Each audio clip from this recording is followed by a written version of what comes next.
Hello प्यारे बच्चों, कैसे हो आप लोग। उम्मीद करते हैं आप लोग बहुत अच्छे होंगे। प्यारे बच्चों, आज की क्लास में आप सभी को हम 2025 में जो बोर्ड एग्जाम में इंग्लिश का पेपर आने वाला है बच्चों, उसको आज की इस वीडियो में हम सॉल्व करने वाले हैं। ठीक है। अगर आप 7 मार्च को अपना इंग्लिश का पेपर देने जा रहे हैं तो ये वीडियो आप लोगों के लिए बहुत ज़्यादा इम्पोर्टेंट वीडियो होने वाले है। क्योंकि बच्चों, अगर आप इस वीडियो को देख लेते हो तो इसमें से आपको हूबहू बहुत सारे ऐसे क्वेश्चन होंगे जो आपके बोर्ड एग्जाम में देखने को मिलेंगे ही मिलेंगे। ठीक है। तो ये वीडियो आप सभी के लिए बहुत जरूरी है। इस वीडियो को लास्ट तक जरूर देखिएगा। ठीक है। तो सबसे पहले मैं बता दूं आप लोगों को, जो ऊपर लिखा गया है ये रोल नंबर आपको वहां पे आपकी कॉपी में ऐसे ही सेम पेपर मिलेगा बच्चों, तो रोल नंबर आपको वहां पे भर देना है। ठीक है। जैसे मैं यहाँ पे भर दे रहा हूँ कुछ भी। ठीक है। तो लेकिन आपको कुछ भी नहीं भरना है बच्चों, जो आपका रोल नंबर रहेगा उसी को आपको भरना है। ठीक है। और नाम भी लिख देना है आपको यहाँ पे।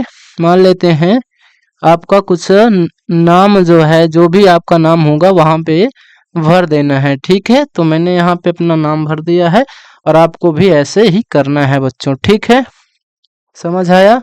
तो फिलहाल चलते हैं, वीडियो को आगे बढ़ाते हैं और आपका जो ये पेपर है उसको हम सॉल्व करवाते हैं। ठीक है बच्चों।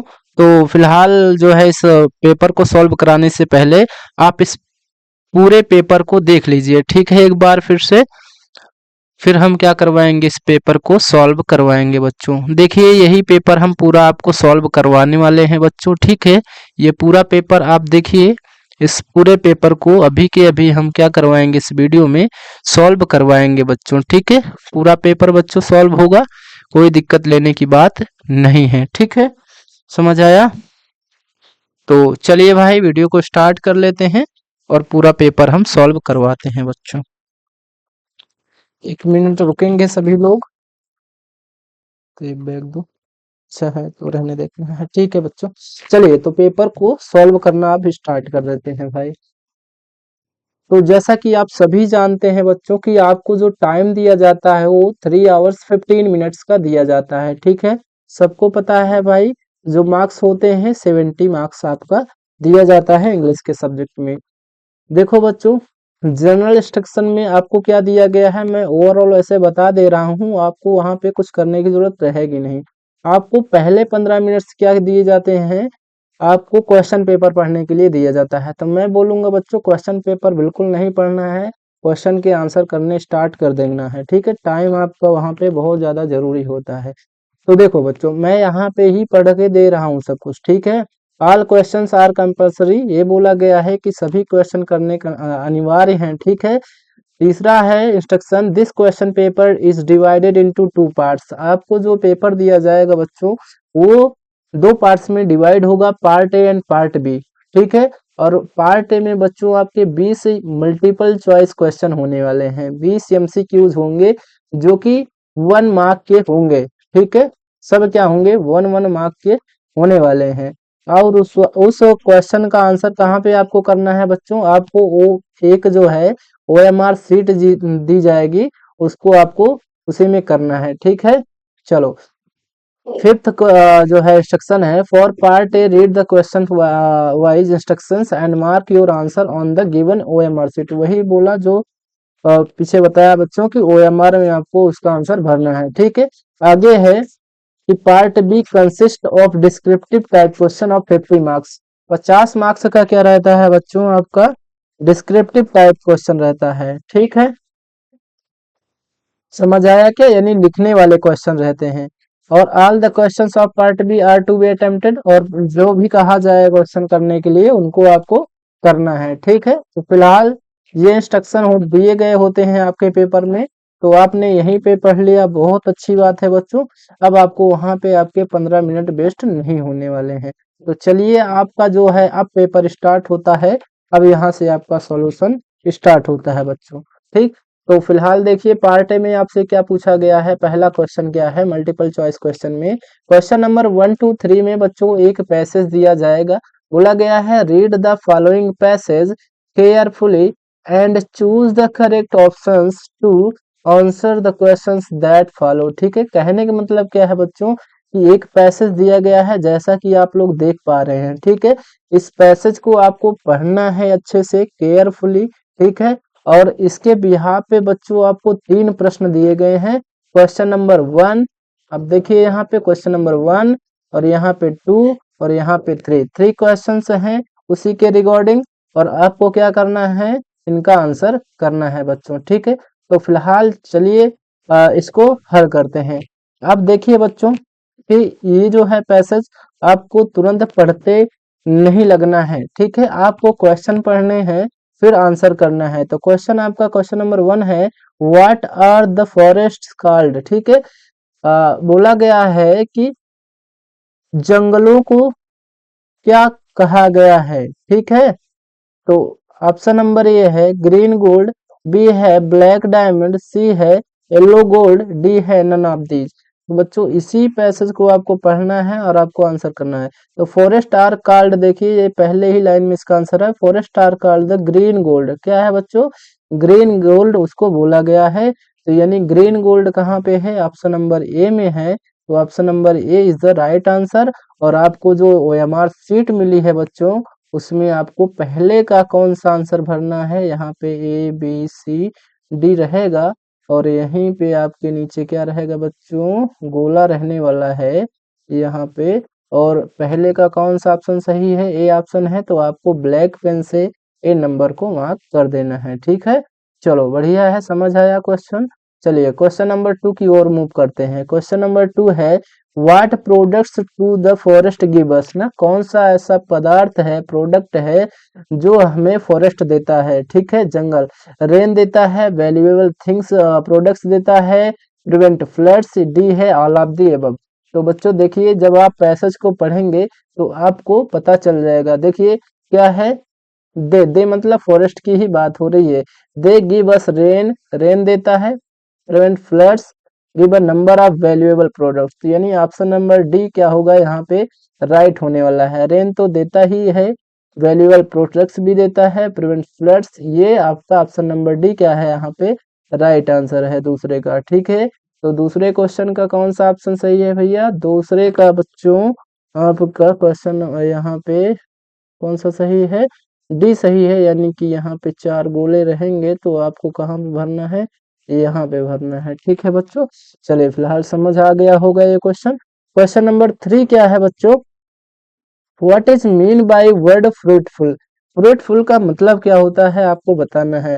तो मैं बता दूं बच्चों, फ्रूटफुल का मतलब होता है लाभदायक, ठीक है। क्या होता है, लाभदायक, ठीक है। यानी कि बच्चों तो इसका सिनोनिम बताना है। फ्रूटफुल का मतलब क्या होता है, तो ऑप्शन नंबर ये दिया गया है आपके सामने, प्रॉफिटेबल, बी है हार्मफुल, सी है hazardous, डी है नन ऑफ दीज। तो बच्चों यहाँ पे इसका राइट आंसर है, यहाँ पे आप देखिएगा तो इसमें तो फ्रूटफुल है। तो फ्रूटफुल का मतलब आपको वैसे बताना है। तो फ्रूटफुल का मतलब होता है बच्चों प्रॉफिटेबल। प्रॉफिट तो आपने सुना होगा, प्रॉफिट मतलब होता है लाभ, तो कहीं ना कहीं उसी से सिमिलर है ये। तो ऑप्शन नंबर ये आपका राइट आंसर है बच्चों, ठीक।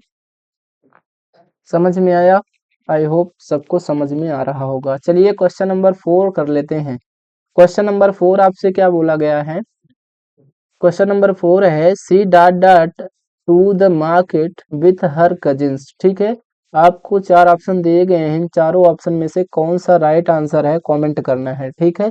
तो बच्चों मैं बता दूं इसका राइट आंसर है she had gone to the market, बिल्कुल सही है। She went to the market with her cousin, ये भी सही है। She will we go to the market with her cousin, ये भी सही है। यानी ऑप्शन नंबर डी क्या होगा इसका राइट आंसर होने वाला है। चौथे का क्या है, ऑप्शन नंबर डी करेक्ट है बच्चों, ठीक। चलो क्वेश्चन नंबर 5 की ओर मूव करते हैं। क्वेश्चन नंबर 5 है, a kind man greeted them, ठीक है। Identify the adjective. आपको इस वाक्य में क्या करना है बच्चों, एडजेक्टिव फाइंड करना है। कौन सा ऐसा वर्ड है जो कि एडजेक्टिव है, काइंड है, मैन है, ग्रेटेड है या देम है बच्चों, ठीक है। तो मैं बता दूं इसका राइट आंसर बच्चों ऑप्शन नंबर ए क्या है इसका राइट आंसर है। क्या है भैया, ए ऑप्शन क्या है इसका करेक्ट आंसर है। क्योंकि मैन क्या है, नाउन है बच्चों, पता होना चाहिए सभी को। मैन क्या है, नाउन है ना, और नाउन की जो विशेषता बताए वही तो एडजेक्टिव होता है बेटा। तो काइंड क्या है यहाँ पे, इसकी विशेषता बता रहा है, आदमी, कैसा आदमी, दयालु आदमी। तो कहीं ना कहीं option number A is the right answer बच्चों इसका। चलिए क्वेश्चन नंबर 6 की ओर मूव करते हैं। क्वेश्चन नंबर 6 है, rearrange the following words cluster to make a meaningful sentence. आपको क्या करना है, इन वर्ड को क्या करने हैं, आपको रीअरेंज करना है बच्चों, ठीक है, यानी कहीं ना कहीं अरेंज करके एक मीनिंगफुल सेंटेंस आपको बनाना है। यानी 4 ऑप्शन दिए गए हैं बच्चों, बताइए इसमें से कौन सा सही है। पहला ऑप्शन है, my red roses are beautiful in the garden. B option है, red roses in my garden are the beautiful. C option है, in my garden red roses are beautiful. या डी ऑप्शन है बच्चों, the red roses in my garden are beautiful. तो बच्चों option number D is the right answer of this question, ठीक है। Question number D क्या है इसका करेक्ट आंसर है बच्चों, ठीक है, क्योंकि यही आपका क्या है, सही अरेंजमेंट में लगाया गया है, ठीक। चलिए 7वां क्वेश्चन आपसे पूछा गया है, which of the following words is misspelled. बच्चों इसमें से बोला गया है कौन सा ऐसा वर्ड है जो गलत लिखा गया है, चारों में से कैरेक्टर गलत लिखा गया है, सक्सेस, डिलीजेंस या फिर लेबर बच्चों। तो मैं बता दूं इसका राइट आंसर है ऑप्शन नंबर सी, डिलीजेंस बच्चों गलत लिखा गया है, ठीक है। यहाँ पे ए की जगह क्या होना चाहिए था, ई होना चाहिए था, ठीक है, डिलीजेंस होना चाहिए था। Option number C is the right answer of this question. चलो क्वेश्चन नंबर 8 क्या बोल रहा है, क्वेश्चन नंबर 8 है, Meera looks dot dot her parents very well. ठीक है, यहाँ पे आपको प्रीपोजिशंस भरनी है, अप आएगा, इन आएगा, डाउन आएगा, आफ्टर आएगा। तो बच्चों बताइए इसका राइट आंसर क्या होना चाहिए। तो मैं बताऊं इसका राइट आंसर बच्चों, तो इसका राइट आंसर है ऑप्शन नंबर कौन सा बच्चों, option number D is the right answer. Meera looks after her parents very well. चलो क्वेश्चन नंबर 9 टू 10 में क्या है, फिर से बच्चों एक पैसेज दिया गया है, देखिए आप लोग यहाँ पे एक पैसेज दिया जाएगा आपके बोर्ड एग्जाम में भी, यहाँ पर भी दिया गया है, लेकिन इस बार जो पैसेज रहेगा आपके बुक से ही रहेगा, तो कोई डरने वाली बात नहीं है, ठीक है। तो चलिए करते हैं इस क्वेश्चन को। क्वेश्चन नंबर 9 आपसे पूछा गया है, complete the sentence by choosing the most suitable option. The town was dot dot from Valli's village. ठीक है, टाउन की बात हो रही है, तो कहीं ना कहीं आप जानते हैं, अगर आपने मैडम राइड द बस वाला चैप्टर पढ़ा है तो आपने पकड़ लिया होगा इस क्वेश्चन को, ठीक है, कर लेंगे आप लोग। तो बच्चों बताना है कि जो शहर था ना वल्ली के गांव से कितने मील दूर था, वेरी नियर बहुत नजदीक था, 10 मील्स या 5 मील या 6 मील। तो अगर आपको नहीं आता है, वैसे भी अगर आप पढ़ेंगे पैसेज तब भी आपको समझ में आ जाएगा, ठीक है। तो फिलहाल देखते हैं पैसेज में है कि नहीं इसका आंसर। तो यहाँ पे देखिए, the town was 6 miles from her village. तो टाउन कितने माइल्स दूर था बच्चों, तो 6 माइल्स वहां पे दूर था, यानी ऑप्शन नंबर डी क्या है इसका राइट आंसर है, ठीक है। चलिए बढ़िया है भाई, इसका right answer option number D कर लीजिए।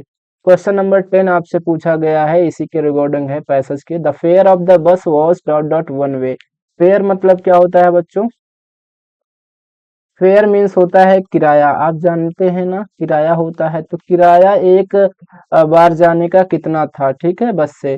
तो 30 पैसे था या 50 पैसे बच्चों, या फिर 20 या फिर 40।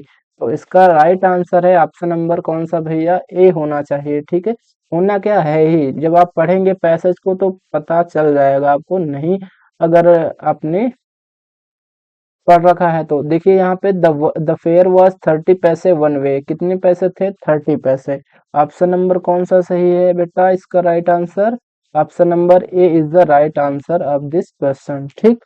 चलो क्वेश्चन नंबर 11 पे मूव करते हैं। क्वेश्चन नंबर 11 आपसे क्या पूछा गया है, क्वेश्चन नंबर 11 है, democratic cracy elections were held in south Africa in dot dot Mandela becomes the first black president of a new nation. बच्चों कहीं ना कहीं आपसे पूछा गया है कि जो डेमोक्रेसी इलेक्शन हुआ था साउथ अफ्रीका में वो कब हुआ था, ठीक है, 1990 में हुआ था, 1950 में हुआ था, 1994 में हुआ था, 1984 में हुआ था। तो आप लोगों को बता देना है भाई आपको पता होना चाहिए, आपका चैप्टर नंबर 2 है लॉन्ग वॉक टू फ्रीडम, ठीक है, आपने पढ़ रखा है तो बहुत जल्दी आपने आंसर लगाया होगा। Option number C is the right answer बच्चों। Option number C. 1994 में क्या हुआ था, डेमोक्रेटिक इलेक्शन हुआ था, जिसमें जो नेल्सन मंडेला थे, उनकी जो एएनसी पार्टी थी बच्चों, उसने 400 में से टू बच्चों 252 सीट्स जो है वो हासिल करी थी, ठीक है। कितनी सीट भैया, 252 सीट जो है जीत जाती है, और नेल्सन मंडेला क्या बन जाते हैं, फर्स्ट ब्लैक प्रेसिडेंट बन जाते हैं साउथ अफ्रीका के, ठीक है। चलिए बढ़िया है, आप सबको पता है। क्वेश्चन नंबर 12 क्या है, the author's father did not marry until he was. तो कहीं ना कहीं ये क्वेश्चन बच्चों आपके चैप्टर नंबर 4 एनी फ्रैंक वाले से है, ठीक है। कहाँ से है ये बच्चों, एनी फ्रैंक से। जो कौन सा चैप्टर है, from the diary of any girl, ठीक, एनी फ्रैंक उसी चैप्टर से है ना। तो चलिए पूछा गया है, द ऑथर्स फादर यानी ऑथर के पिता शादी नहीं किए अंटिल ही वॉज, ना, वो थे कितने साल के थे जब तक उन्होंने शादी नहीं करी, बट तो 25, 35, 34 या फिर 27 या फिर 36। तो मैं बता दूं बच्चों की एनी के जो फादर थे, जो पिता थे, ओटो फ्रैंक, ठीक है, ओटो फ्रैंक, उन्होंने 36 सालों तक शादी नहीं करी थी, ठीक है, 36 ईयर्स तक। और उनकी जो माँ थी 25 ईयर्स थी तब उनकी शादी जाके हुई थी। कहीं ना कहीं ऑप्शन नंबर डी इसका राइट आंसर होने वाला है, ठीक है। चलिए बढ़िया है भाई, समझ गए सभी लोग। 13 क्वेश्चन है, क्वेश्चन नंबर 13 आपसे पूछा गया है, what was Gautam Buddha early name. Gautam Buddha का अर्ली नेम क्या था, ठीक है, बताना है। सिद्धा था, साधु, सिद्धार्था या फिर है सिद्धार्थ, बताइए क्या नाम था बच्चों। Option number C is the right answer, ठीक है। इस क्वेश्चन का सही आंसर क्या है, ऑप्शन नंबर सी बच्चों, तो करेक्ट कर लीजिए। और आपका भी जितना सही हो रहा है मुझे कमेंट सेक्शन में बताना है, ठीक है, सभी लोगों को करना है ये क्वेश्चन। ध्यान से सुनिएगा, कॉपी कलम अगर आपने अभी तक नहीं लिया था तो अपने हाथ में कॉपी कलम ले लीजिए और सारे क्वेश्चंस राइट डाउन लिखते चलिए, ठीक है, समझ में आया। और जितने भी क्वेश्चन सही होते हैं मुझे कमेंट सेक्शन में सभी के हर एक बच्चे का जो है मुझे आंसर चाहिए कि मेरा इतना सही हुआ है, ठीक है। तो चलिए फिलहाल करते हैं इस क्वेश्चन को। क्वेश्चन नंबर 14 टू 15 क्या बोला गया है, the way a crow shook down on me the dust of snow from my hemlock tree. तो कहीं न कहीं इसमें बोला गया है बच्चों कि आपको 4 लाइन की कविता दी गई है और इसके रिगार्डिंग 2 क्वेश्चन दिए गए हैं, क्वेश्चन नंबर 14 एंड 15, ठीक है। तो बोला गया है 14 क्वेश्चन में, who was sitting on the tree, tree पर कौन बैठा था, क्रो, पैरेट, स्पैरो, पिजन, ठीक है। तो आप जानते हैं द वे या क्रो किसकी बात हो रही है, इसमें क्रो की बात हो रही है, यानी option number A is the right answer. Question number 15 है, where was the poet standing, poet कहाँ पे खड़ा हुआ था, under a neem tree, under a hemlock tree, under a peepal, under a banyan tree. तो from a hemlock tree, hemlock की बात हो रही है, अंदर under the hemlock tree, option number B is the right answer. तो ऐसे पढ़ रखा है चैप्टर नंबर, तो आपका फर्स्ट ही है, कौन सा चैप्टर है, द डस्ट ऑफ स्नो, जिसके ऑथर कौन है बच्चा, रॉबर्ट फ्रॉस्ट है ना, याद है कि नहीं आप लोगों को। रॉबर्ट फ्रॉस्ट जी आपके इस पोएम के लेखक हैं। तो ये भी पूछ सकता था कि who is the author of this poem, ठीक है, या फिर हु कंपोज दिस पोएम, तो रॉबर्ट फ्रॉस्ट हैं, याद रखना, ठीक। चलो नेक्स्ट क्वेश्चन है, क्वेश्चन नंबर 16 आपसे पूछा गया है, who was Mrs Pomfrey. Mrs Pomfrey कौन थी, द मेड है यहाँ पे बच्चों, मेड है, मेड। सी ऑप्शन है द केयर टेकर, सी क्या बी होना चाहिए यहाँ पे सी होना चाहिए, द नर्स, द मिस्ट्रेस। तो बच्चों मैं बता दूं इसका राइट आंसर है ऑप्शन नंबर डी, कि वो क्या थी, मिस्ट्रेस थी ना, मालकिन थी। चलो क्वेश्चन नंबर 17 है, who was thief in the story, the thief story, supplementary से आया है। तो पूछा जा रहा है थीफ स्टोरी में चोर कौन था, हरि सिंह था, अनिल था, मंगल पांडे, सुरेश, कौन था बच्चों। Option number A is the right answer, जो हरि सिंह था बच्चों वो क्या था, चोर था ना। चलिए क्वेश्चन नंबर 18 की ओर मूव करते हैं, रिचर्ड एब्राइट वॉज एन, रिचर्ड एब्राइट था एक क्या था, एक्टर था, सिंगर था बच्चों, इंजीनियर था या फिर साइंटिस्ट था? तो option number D is the right answer. ठीक है, क्या था वो? सबको पता है भाई, रिचर्ड ए ब्राइट एक साइंटिस्ट था। Mahseer is a large found in the fresh water of dot dot river. Question number 19 में पूछा गया है कि महासीर क्या है? एक बड़ी मछली है जो कि पाई जाती है फ्रेश वाटर। ठीक है, फ्रेश वाटर में नदी की, किस नदी के फ्रेश वाटर में पाई जाती है? तो आपको बताना है, कृष्णा के, गोदावरी के, कावेरी के, गंगा के। तो इसका राइट आंसर है बच्चों ऑप्शन नंबर सी। क्या है इसका? सही है ना? आप जानते हैं, ये आपके पूर्व वाले चैप्टर से है ना। Kaveri is the right answer. ठीक, कावेरी नदी के फ्रेश वाटर में जो है बच्चों, ये जो महासीरफिश होती है, बड़ी सी मछली होती है, ये पाई जाती है। चलिए, क्वेश्चन नंबर 20 है आपका, पार्टी फिर इसके बाद समाप्त हो जाएगा।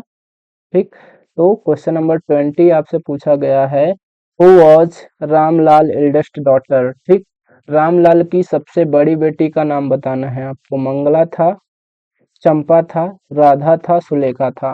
तो वल्ली वाले क्या भोली वाले चैप्टर से है ये बच्चों। तो पूछा गया है रामलाल की सबसे बड़ी बेटी का नाम। सबसे बड़ी कौन सी थी बच्चों? राधा थी। ठीक है, सबसे छोटी कौन सी थी? सुलेखा, जिसे हम भोली के नाम से जानते हैं बच्चों, भोली के नाम से। ठीक है, चलिए, आपका पार्ट डे समाप्त हो चुका है। तो आप लोगों ने कितना स्कोर किया बच्चों? आप जो है कमेंट सेक्शन में बता दीजिए। ठीक है, अगर आपने 20 में से बच्चों 20 लाया है तो भी कमेंट करिए। 20 में से 19, 18 जितना भी आप लाए हैं कमेंट कर दीजिए जल्दी जल्दी। चलते हैं, देखते हैं पार्ट बी को सॉल्व करते हैं। ठीक, तो चलिए भाई सॉल्व करते हैं। पार्ट बी में क्या है बच्चों, एक पैसेज फिर से रहेगा। Read the following passage carefully and answer the questions that follow. और उसके बिहाफ पे बच्चों क्वेश्चन पूछे जाएंगे। और ये जो पैसेज रहेगा, अनसीन पैसेज रहेगा, आपने कभी इसको देखा नहीं होगा कहीं पे। 7 नंबर का ये पैसेज रहने वाला है बच्चों। तो चलिए फिलहाल करते हैं इसको, बड़ा आसान है। ठीक है, कर लीजिएगा। क्या है अ मैन? अच्छा, पहले क्वेश्चन पढ़ने हैं। क्वेश्चन क्या है, what did the king do when he found out that the man was innocent? राजा ने क्या किया जब जो है आदमी इनोसेंट पाया गया? ठीक है, तो ये बताना है बच्चों।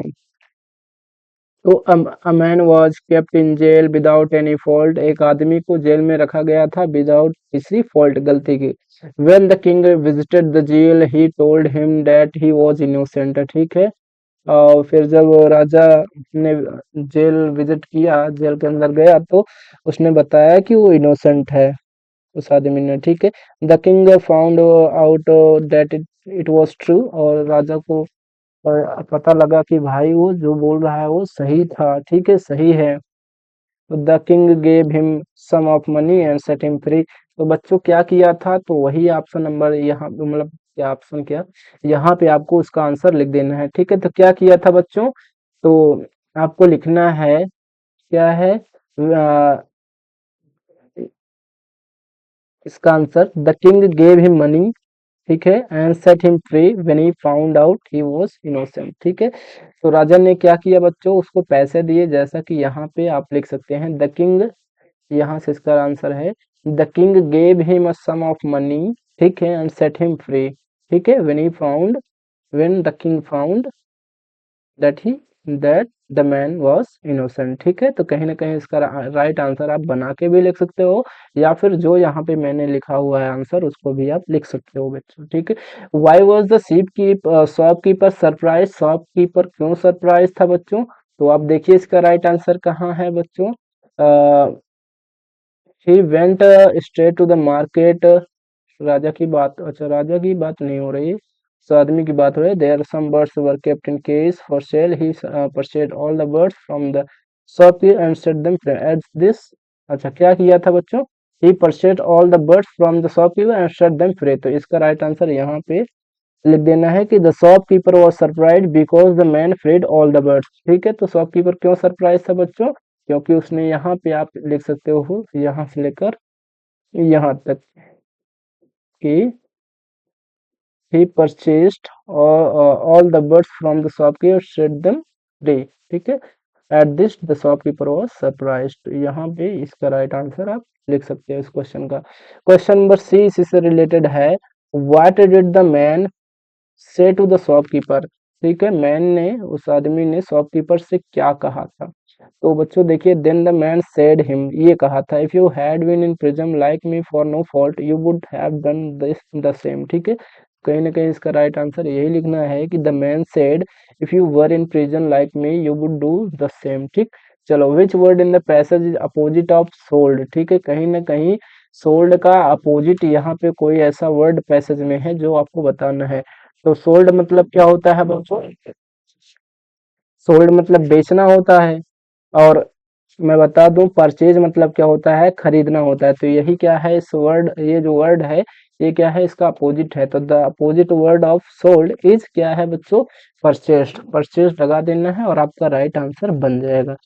चलिए बढ़िया है भाई, कर लेते हैं आगे जो क्वेश्चन है। क्वेश्चन नंबर 22 आपसे पूछा गया है, write a letter to your father requesting him to send you 3000 rupees for purchasing the books, ठीक है बच्चों। तो आपको क्या लिखना है, एक लेटर लिखना है अपने पिताजी को, क्या करने के लिए, 3000 आपको सेंड करने के लिए, क्या करने के लिए, आपको बुक्स खरीदने के लिए, ठीक है बच्चों।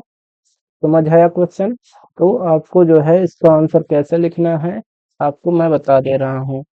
और या फिर ये नहीं लिखना चाहते हैं, एप्लीकेशन लिखना चाहते हैं, तो एप्लीकेशन क्या है, write an application to the principal of your school complaining that the water tanks in the school are not being cleaned regularly, ठीक है। तो कहीं ना कहीं ये आपको एप्लीकेशन लिखना है, ठीक।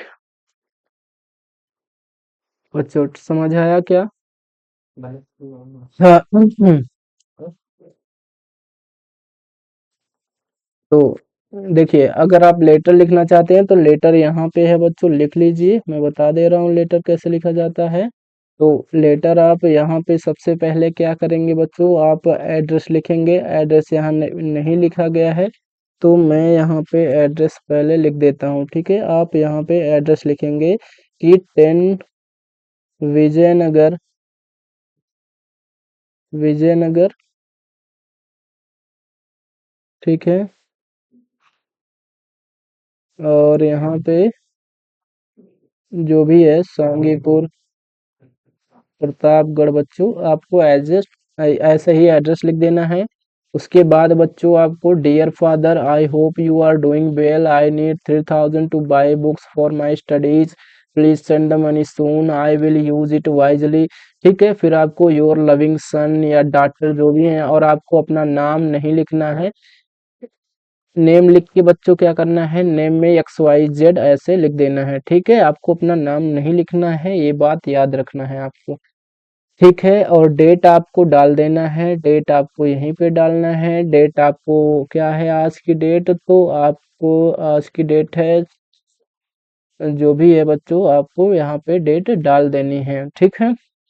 तो फिलहाल डेट आपको ऐसे ही डालना है, ठीक है, हाइपन लगा के, ना कि बच्चों ये वाला आप बिल्कुल नहीं यूज करेंगे, ठीक है। अगर आप ये यूज करेंगे तो आपके मार्क्स कटेंगे, फिर मुझे मत बोलना, ठीक है, ऐसे बिल्कुल नहीं करना है, ये गलत तरीका है, ठीक है। आपको डेट वैसे ही डालनी है। समझ आया क्या बच्चों? बिल्कुल समझ आ गया होगा। चलिए, एप्लीकेशन लिख रहे हैं प्रिंसिपल को, तो कैसे लिखना है, टू द प्रिंसिपल, आपका स्कूल का नेम जो भी हो, सब्जेक्ट यहाँ पे कंप्लेंट अबाउट अनक्लीन वाटर, जो भी आप सब्जेक्ट लिख रहे हैं, मतलब जिसके ऊपर लिख रहे हैं सब्जेक्ट लिखना है। फिर आपको रिस्पेक्टेड मैम या डियर सर या डियर मैम लिख के आपको अपना मैटर चालू करना है। मैटर क्या था, the water tanks in our school are not clean regularly, this can cause health problems, please take action to get them cleaned soon, ठीक है, थैंक यू। फिर उसके बाद योर सिंसियरली योर नेम, ठीक है, नेम में मतलब XYZ वही करना है, और डेट यहाँ पे डाल देना है बच्चों आराम से, बस, ठीक है, डेट वही डालना है जैसे कि डाला गया था, 0602, ठीक है। डेट में डाल दे रहा हूँ फिर से, 06/02/2025, ठीक है। समझ में आया? ऐसे ही डेट आपको डालना है, और आपको पूरे 4 नंबर इसके लिए दिए जाएंगे, ठीक है। चलिए, इसके बाद आती है बारी इसकी भैया, ठीक है। 6 नंबर वाले प्रश्न की। तो 6 नंबर का ये जो प्रश्न है इसको आराम से करना है बेटा। तो देखो क्या कहा गया है, write a report on election scene about 18 to 100 words. ठीक है, कहीं ना कहीं इलेक्शन सीन पर हमें जो है रिपोर्ट लिखनी है, या फिर बच्चों हमें importance of taking regular exercise पे हमें आर्टिकल लिखना है। तो हम कुछ भी लिख सकते हैं। ठीक है, दो ऑप्शन है आपके पास, दोनों में से चाहे आप कोई सा भी कर लीजिए। तो दोनों में से आप जो करना चाहते हैं कर लीजिए। यहाँ पे दोनों का ही आंसर हमने लिखा हुआ है। इलेक्शन सीन पे करना चाहते हैं तो द इलेक्शन टूक place in a peaceful manner. A long queue of voters was seen outside the polling booth. ठीक है, police officer managed the crowd inside. Voters showed their ID and cast their votes. ठीक है, the whole process was smooth and fair। तो इस तरीके से आप election scene पर लिख सकते हैं, और ये आपको कितने नंबर के लिए दिया जाता है, 6 नंबर। ठीक है, इसके लिए चलो, चाहो तो आप इम्पोर्टेंट आप एक्सरसाइज पर लिख सकते हो। ठीक है, फिलहाल बहुत ही इजी वर्ड में मैंने आप लोगों के लिए बनाया हुआ है इसको। चलिए बच्चों, फिलहाल हम बात करते हैं ग्रामर की, जो आपका सबसे इम्पोर्टेंट पार्ट होता है। 10 नंबर का ग्रामर होता है बच्चों। ठीक है, समझ में आया? तो इसको जो है हम क्या करेंगे, फिलहाल अभी करने वाले हैं। तो चलिए करते हैं भाई। क्या है आपका पहला क्वेश्चन है आपके सामने, my friend said to me please give me your book for 3 days। क्या करना है आपको, इनडायरेक्ट स्पीच में कन्वर्ट करना है। ठीक है, तो कन्वर्ट करिए भाई। जब आपको इसको कन्वर्ट करने के लिए बोला जाए, तो अगर आपको डायरेक्ट इनडायरेक्ट नहीं आता है तो बच्चों तो नहीं कर पाइएगा, लेकिन जब आपको आता है बच्चों तो बिल्कुल डेफिनेटली आप इसे कर पाएंगे, और 2 मार्क्स अपने अचीव कर पाएंगे बच्चों हैं। तो चलिए करते हैं। फिलहाल इसका क्या होगा, my friend said to me please. तो यहाँ पे सब्जेक्ट तो नहीं चेंज होता है बच्चों, आराम से माई फ्रेंड आपका एज इट इज रहने वाला है। ठीक है, my friend as it is रहा। सेड टू की जगह पे क्या आ जाएगा बच्चों, रिक्वेस्टेड आ जाएगा। क्यों आ जाएगा, क्योंकि आप जानते हैं बच्चों, क्योंकि प्लीज वर्ड यहाँ पे आया हुआ है। रिपोर्टेड स्पीच का जो ये सेंटेंस है, अगर कैसा रहता है बच्चों, इम्परेटिव सेंटेंस रहता है। अगर उसमें प्लीज वर्ड रहता है तो सेड टू की जगह हम रिक्वेस्टेड कर देते हैं, ये बात तुम्हें पता होनी चाहिए। ठीक है, आगे जो ऑब्जेक्ट है रिक्वेस्टेड मी। ठीक है, आगे क्या करना है, कामा इन्वर्टेड कामा हटाने के लिए हम टू को लगाते हैं। ठीक है, उसके बाद आप बच्चों जो हमारा क्या होता है, हेल्प मेन वर्ब होती है इसमें की रिपोर्टेड स्पीच की, उसकी हम वहां से जोड़ देते हैं सेंटेंस को। ठीक है, टू लगाने के बाद टू गिव मी क्या है, फर्स्ट पर्सन का प्रोनाउन है, ये चेंज हो जाता है किसके अकॉर्डिंग, सब्जेक्ट के अकॉर्डिंग। सब्जेक्ट कौन है, माई फ्रेंड। तो माई फ्रेंड का कौन सा केस लगने वाला है यहाँ पे, आपका सब्जेक्टिव नहीं ऑब्जेक्टिव केस लगेगा, टू गिव हिम। ठीक है, योर भी चेंज हो जाएगा इसके अकॉर्डिंग। ठीक है, योर आपका मी के अकॉर्डिंग चेंज हो जाएगा, क्योंकि यू से बना है योर, यू तो सेकंड पर्सन होता है, यानी ये भी सेकंड पर्सन है, तो ये चेंज हो जाएगा इसके अकॉर्डिंग। तो मी आपका किस में चेंज हो जाएगा बच्चों, मैं बता दूं तो यहाँ पे ये पोसेसिव केस लगा है, तो कहीं ना कहीं माई लगने वाला है। ठीक, माई बुक फॉर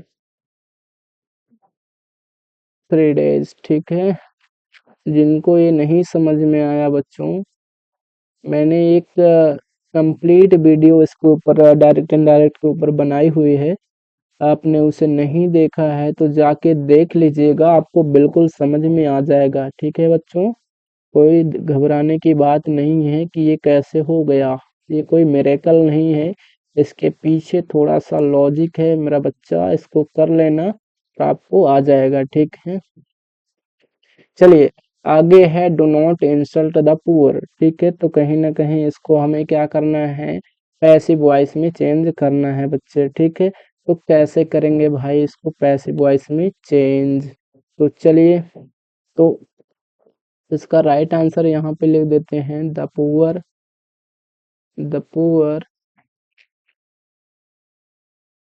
शुड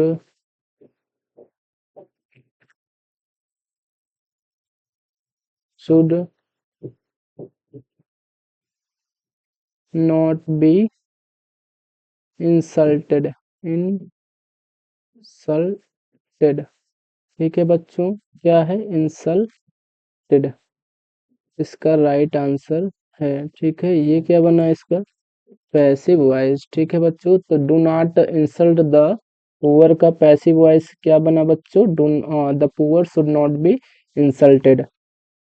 आगे है बच्चों पंक्चुएट द फॉलोइंग, हमें पंक्चुएट करना है। तो क्या है, the teacher said to the boys do not abuse anyone, तो हमें इसको पंक्चुएट करना है। तो चलिए पंक्चुएट भी कर लेते हैं बच्चों। The teacher said to the boys, the आपका कैपिटल में रहेगा। ठीक है, यहाँ पे द कैपिटल में रहेगा मेरा बच्चा। The teacher said to the boys,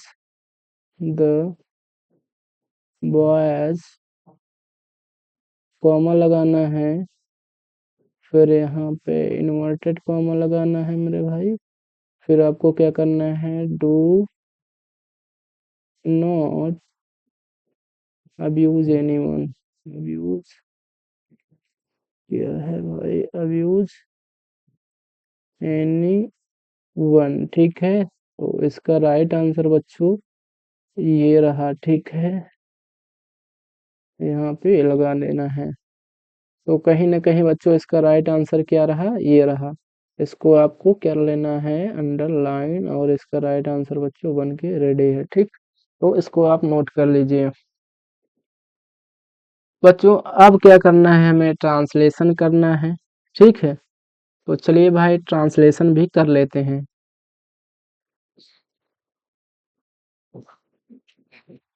क्या है आपका ट्रांसलेशन बच्चों, राणा प्रताप मेवाड़ के राजा थे। ठीक है, तो आप क्या बताएंगे यहाँ पे, सबसे पहले करते चलते हैं भाई एक एक का। क्या है, राणा प्रताप, तो यहाँ पे लिखेंगे राणा प्रताप।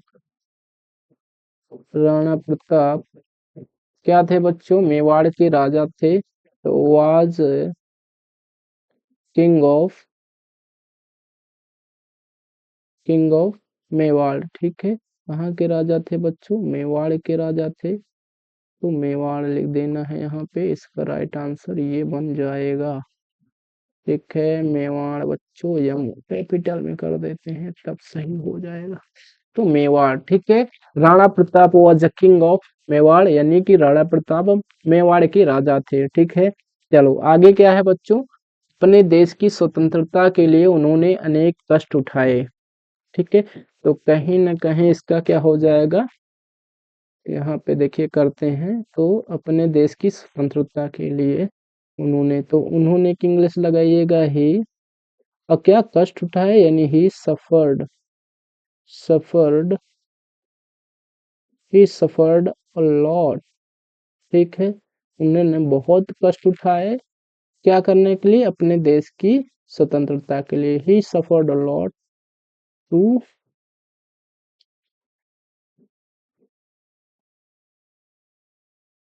या फिर आप ऐसा कर लीजिए, फॉर फ्रीडम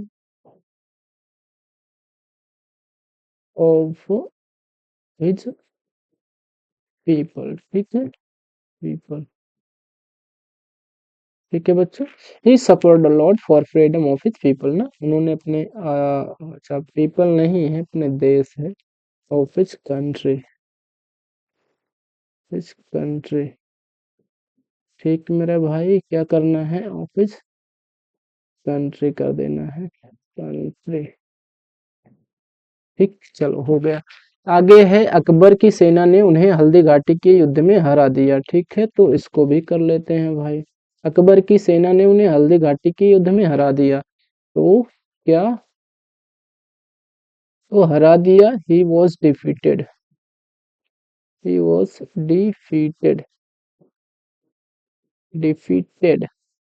कहाँ पे भैया, उनको हरा दिया गया, in the battle of in the battle battle in the battle of Panipat, oh sorry, Haldighati, Haldi Ghati, या हल्दी घाटी लिख लेते हैं, हल्दी घाटी इन the battle of Haldi Ghati, किसकी सेना ने? अकबर की सेना ने, बाई अकबर्स, अकबर्स, अकबर्स सोल्जर्स, ठीक है, सोल्जर्स,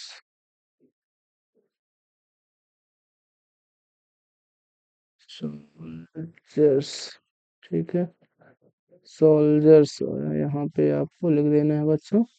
तो हो गया, ठीक है। He was defeated in the battle of Haldi Ghati bye Akbar soldiers. सही है, समझ में आया सभी लोगों को भाई? Haldi Ghati is the right answer है, सही है। वे जंगलों में रहने लगे किंतु उन्होंने हार नहीं स्वीकार किया, ठीक है। तो इसका राइट आंसर क्या होगा बच्चों? वे जंगलों में रहने लगे, ठीक है। तो दे,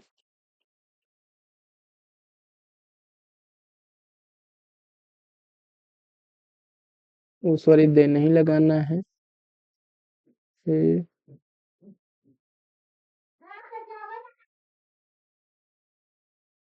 keep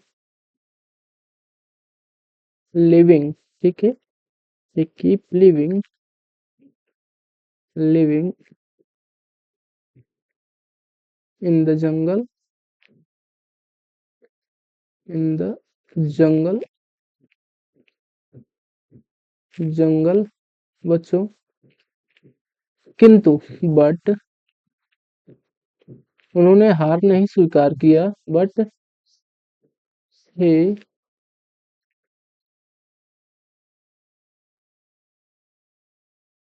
he did not accepted, accept क्या है बच्चों? accept क्या बच्चों? हार, यानी कि डिफीट, ठीक है। चलो, फिलहाल ये क्या बन गया, इसका पूरा ट्रांसलेशन हो गया बच्चों। राणा प्रताप मेवाड़ के राजा थे, तो ये भी बन गया बच्चों कि Rana Pratap was king of Mewar. और क्या है, अपने देश की स्वतंत्रता के लिए उन्होंने अनेक कष्ट उठाए, ही सफर्ड अ लॉट, क्या है बच्चों? For freedom of his people, या कंट्री जो भी है बच्चों। और क्या किया था, उनको हरा दिया गया था इन द बैटल ऑफ, कहाँ पे बच्चों?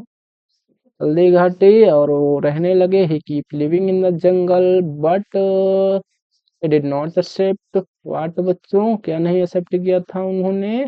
डिफीट, ठीक। चलो बढ़िया है। तो ये रहा इसका ट्रांसलेशन। चलिए आगे बढ़ते हैं भाई, आगे बढ़ते हैं भाई। आगे है क्वेश्चन नंबर 25। क्वेश्चन नंबर 25 आपसे क्या पूछा गया है? Answer the following in about 30 to 40 words. Why was Lencho angry when he received the letter बच्चों?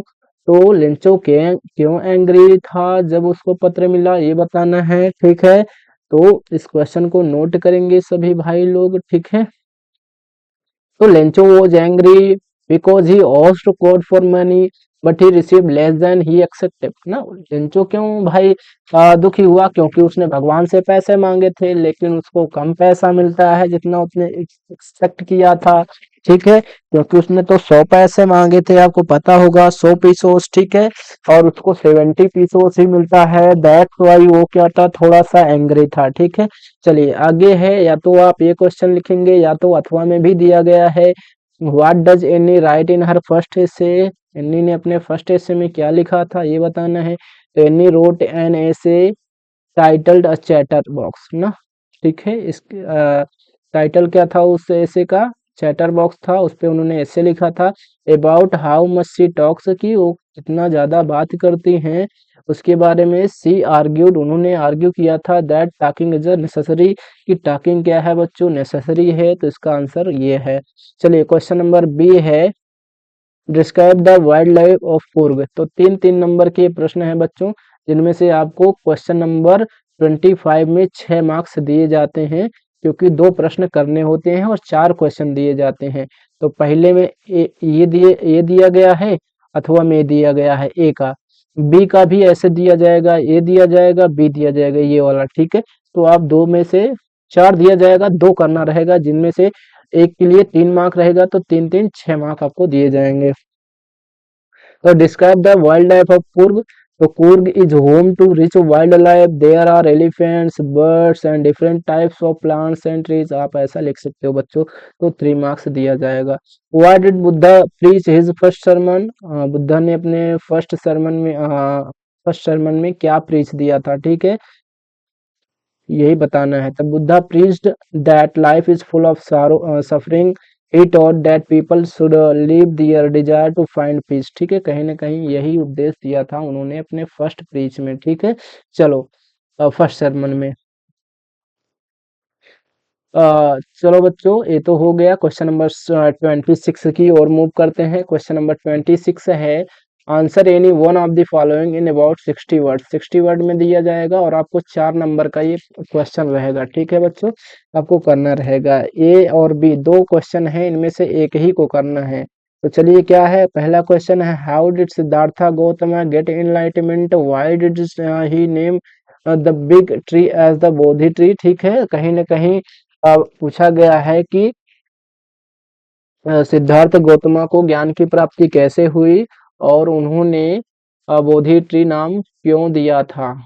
ठीक है, चलिए, तो Siddharth Gautam meditated under a tree, उन्होंने एक पेड़ के नीचे मेडिटेट किया था, एंड गेन इनलाइटमेंट, और उनको ज्ञान की प्राप्ति हो गई थी।